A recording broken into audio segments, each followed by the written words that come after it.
लेके 111 तक। आज हम 112 से लेके 120 तक के सेक्शंस करेंगे। ये सेक्शंस बहुत इंपॉर्टेंट सेक्शन है, इनमें से एक क्वेश्चन आपको एग्जाम में जरूर मिल जाएगा, इसलिए इन सेक्शंस को विद एग्जांपल हमें बहुत अच्छे से करना होगा। पेपर में एग्जांपल जो एक्ट में दिए हुए हैं वही आते हैं, इसलिए एक्ट के एग्जांपल को खासकर सारे के सारे एग्जांपल बहुत अच्छे से करने चाहिए ताकि हम इसमें से जो भी क्वेश्चन आए उसे अच्छे से अटेम्प्ट कर पाए। आइए हम इसे आगे करते हैं। सेक्शन 112, दुष्प्रेरक कब दुष्प्रेरित कार्य के लिए और किए गए कार्य के लिए आगली दंड से दंडनीय है। देखिए, दुष्प्रेरक कौन? जो दुष्प्रेरण का अपराध करता है। और दुष्प्रेरण का क्या मतलब होता है? किसी गलत कार्य करने की प्रेरणा किसी और व्यक्ति को देना दुष्प्रेरण कहलाता है। दुष्प्रेरक कब दुष्प्रेरित कार्य के लिए और किए गए कार्य के लिए आकलित यानी कि अगर वो एक से अधिक अपराध करता है या फिर अपराध दुष्प्रेरण किसी और कार्य का किया गया था और अपराध कोई और हुआ तो उसका दंड भी हम दुष्प्रेरक को देंगे। तो वो कैसे होगा, ये सेक्शन है 112 हमें बतलाता है। पिछले सेक्शन में हमने पढ़ा था कि जब कोई कार्य का दुष्प्रेरण किया जाता है और उससे भिन्न कोई कार्य हो जाता है तब दुष्प्रेरक है वो किस अपराध के लिए लायक होगा। तो जो कार्य करने की दुष्प्रेरणा दी गई थी और कोई दूसरा कार्य हुआ था, यदि वो कार्य जिस कार्य के लिए दुष्प्रेरण किया गया था उसका अधिसंभाव्य परिणाम है तब दुष्प्रेरक उन दोनों अपराधों के लिए लायबल होता है। लेकिन सेक्शन 112 कहता है कि अगर कोई कार्य जो दुष्प्रेरण के लिए कार्य किया जाता है और कोई दूसरा कार्य हो जाता है, जैसे ए ने बी को दुष्प्रेरित किया कि वो सी को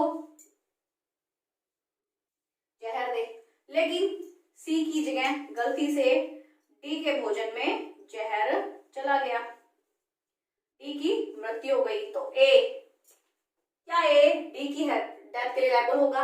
हाँ, क्योंकि ये संभावना है कि जहर जो है वो सी की बजाय किसी और के भोजन में चला जाएगा। तो यहाँ पर यदि इसका अधिसंभाव्य परिणाम है तब हम यहाँ ए को लायबल ठहरा सकते हैं। एक एग्जांपल और करते हैं। ए ने बी को एक करस्थम का प्रतिरोध करने के लिए उकसाया। बी ने इसके उकसाने के कारण डी जो कि लोक सेवक है उसके द्वारा करस्थम की कार्यवाही में प्रतिरोध उत्पन्न किया। ऐसा करते हुए बी ने उस पर गौरपति कारित की। यहाँ पर बी दोनों अपराधों के लिए दायी ठहराया जाएगा, करस्थम का बल पर प्रतिरोध करने के लिए और दूसरा लोक सेवक को गौरपति कारित करने के लिए। परंतु एक किस अपराध के लिए लायबल होगा?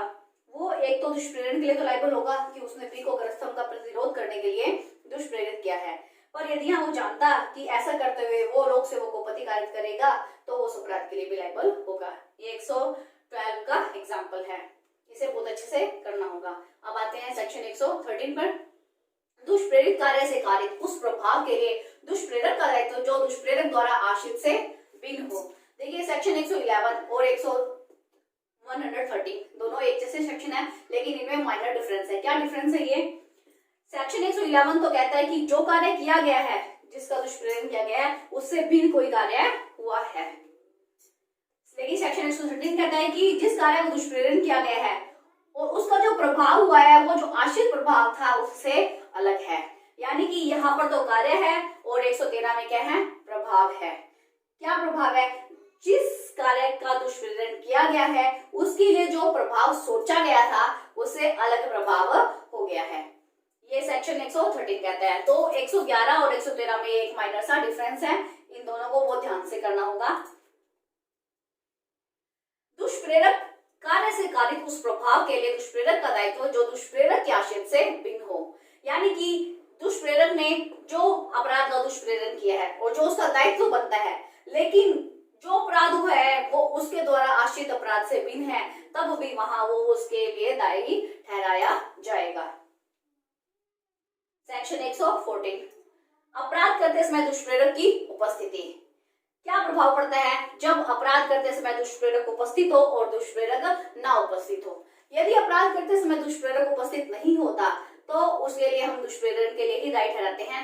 जिस अपराध का दुष्प्रेरण हुआ है दुष्प्रेरक को उसका दंड दिया जाएगा।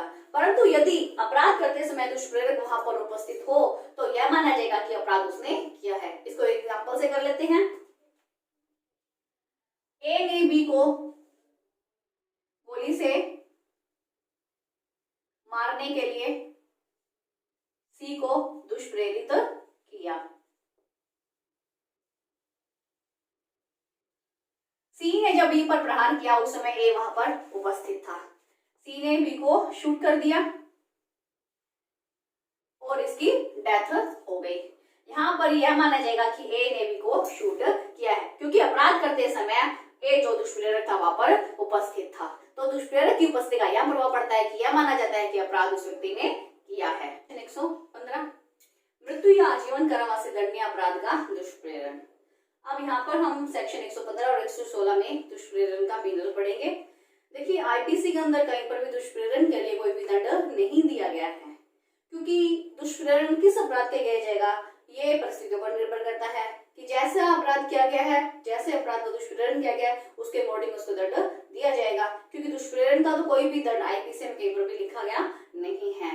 तो यदि हत्या के अपराध दुष्प्रेरण किया गया है तो हत्या का दंड दिया जाएगा, और यदि चोरी, लूट, रिश्ती या अन्य कोई अपराध, गौरवपति, हमला, ऐसे किसी अपराध का दुष्प्रेरण किया गया है तो उसके अकॉर्डिंग ही दंड दिया जाएगा। अब यहाँ पर हम कंडीशन देखते हैं। सबसे पहली, मृत्यु या आजीवन कारावास। यदि मृत्यु या आजीवन कारावास से दंडित किसी अपराध का दुष्प्रेरण किया जाता है, तब यदि अपराध किया गया हो और अपराध ना किया गया हो तब दुष्प्रेरक को क्या दंड दिया जाएगा? दुष्प्रेरक को दोनों में से किसी भी भांति का कारावास, चाहे वो कठोर कारावास हो चाहे वो सादा कारावास हो, उसमें से कोई भी भांति का कारावास दिया जाएगा जो 7 वर्ष तक का हो सकता है, और जुर्माने का दंड भी दिया जाएगा। देखिए यहाँ पर 7 वर्ष से कम तक दंड दिया जा सकता है, ये मजिस्ट्रेट की इच्छा पर निर्भर करता है, लेकिन अधिकतम अवधि 7 वर्ष तक है।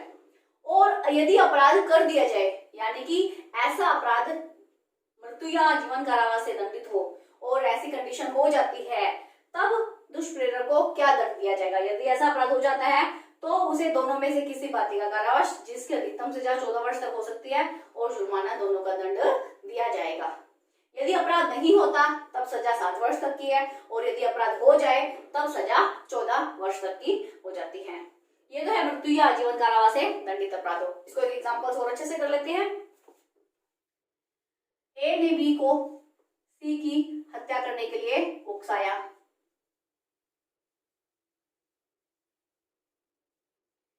उसके परिणाम स्वरूप बी ने सी पर हमला किया और इसकी हत्या कर दी। यहाँ पर ए हत्या के लिए उकसाया, हत्या के लिए दंडित किया जाएगा और उसे अधिकतम 14 वर्ष तक की सजा हो सकती है। अब आते हैं अगले सेक्शन पर, सेक्शन 116, कारावास से दंडनीय अपराध का दुष्प्रेरण। यदि कोई व्यक्ति ऐसे अपराध का दुष्प्रेरण करता है जिसका दंड कारावास हो, तो उसे क्या दंड दिया जाएगा? जो उस अपराध के लिए आईपीसी में दीर्घतम अवधि दी गई है उसका 1/4 दंड उसे दिया जाएगा, या फिर उसे जुर्माने की सजा देगी, या दोनों की सजा दी जा सकती है। अब इसी में एक पॉइंट और है, यदि दुष्प्रेरक या दुष्प्रेरित व्यक्ति लोक सेवक हो तब क्या परिस्थिति होगी? यदि दुष्प्रेरक जिसका दायित्व अपराध को निवारित करना है वो एक लोक सेवक है और ऐसा करते हुए दुष्प्रेरण का अपराध करता है, तब उसे जिस अपराध का उसने दुष्प्रेरण किया है, जो आईपी में उसके लिए दीर्घतम अवधि लिखी गई है, उसके आधा या फिर जुर्माना या दोनों का दंड उसको दिया जाएगा। जैसे एग्जांपल कर लेते हैं, ए जो कि एक लोक सेवक है,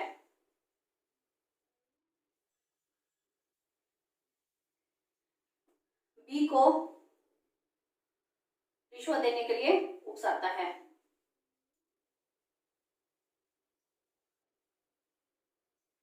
बी अपना कार्य करने के लिए ए को रिश्वत की प्रस्तावना करता है और उसे रिश्वत देता है। यहाँ पर ए रिश्वत स्वीकार कर लेता है।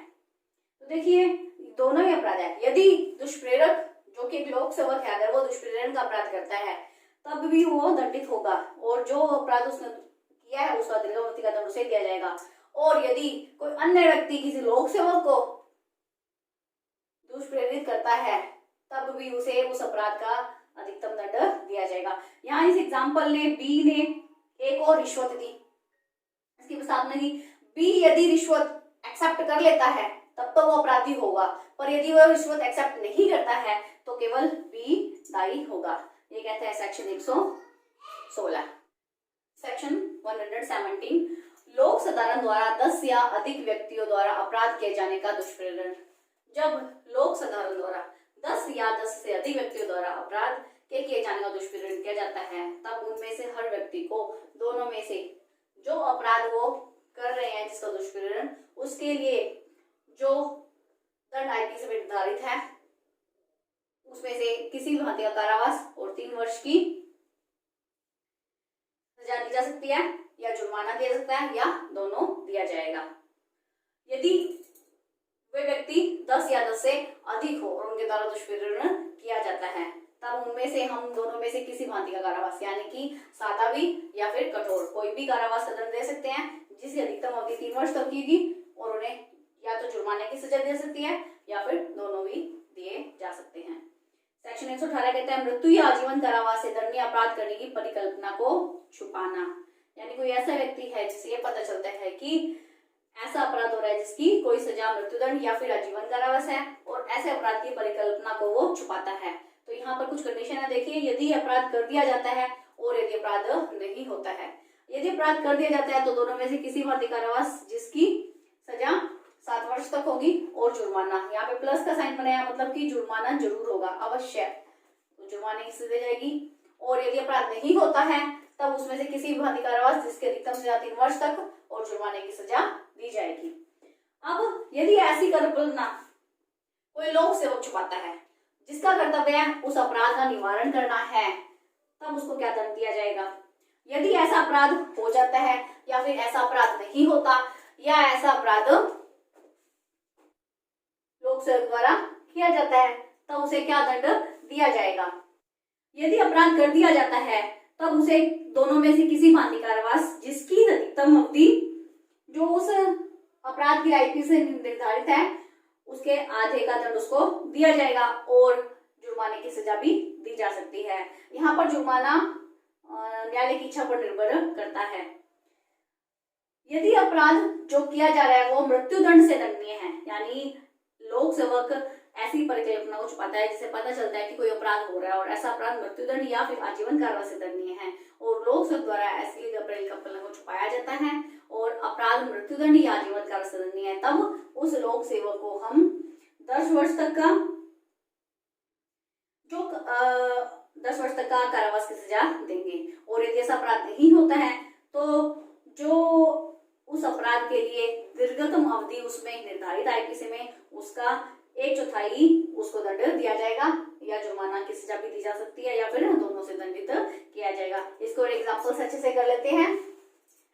एक लोक सेवक है जिसे पता चलता है कि एक क्षेत्र के अंदर अपराध हो रहा है और वहां पर लूट की जाएगी और ऐसी परिकल्पना को वो छुपाता है। क्योंकि एक पुलिस अफसर है और लूट को रोकना इसका कर्तव्य है और अपनी ये ड्यूटी ब्रीच कर रहा है, तो यहाँ पर एक को दंड दिया जाएगा।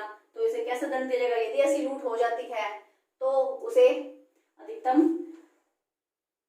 10 वर्ष तक कारावास की सजा दी जाएगी और यदि ये लूट नहीं होती है तो जो इसके अंदर दंड निर्धारित है उसको दंड दिया जाएगा। अब आते हैं सेक्शन 120 पर, कारावास से दंडनीय अपराध करने की परिकल्पना को छुपाना। यदि कोई व्यक्ति ऐसे अपराध की परिकल्पना को छुपाता है जिसका दंड कारावास हो सकता है, तब उसे क्या दंड दिया जाएगा। यदि ऐसा अपराध कर दिया जाता है और ऐसा अपराध नहीं होता है, यदि अपराध कर दिया जाता है तो जो उसके लिए दीर्घतम अवधि निर्धारित है उसका 1/4 दंड उसको दिया जाएगा और यदि अपराध नहीं किया जाता है तो उस दीर्घतम अवधि का 8वां हिस्सा उसको दंड के रूप में दिया जाएगा और जुर्माना है वो न्यायालय की इच्छा पर निर्भर करता है, या तो जुर्माने की सजा दी जाएगी या फिर दोनों की सजा दी जा सकती है। आज के वीडियो में बस इतना ही। Thank you.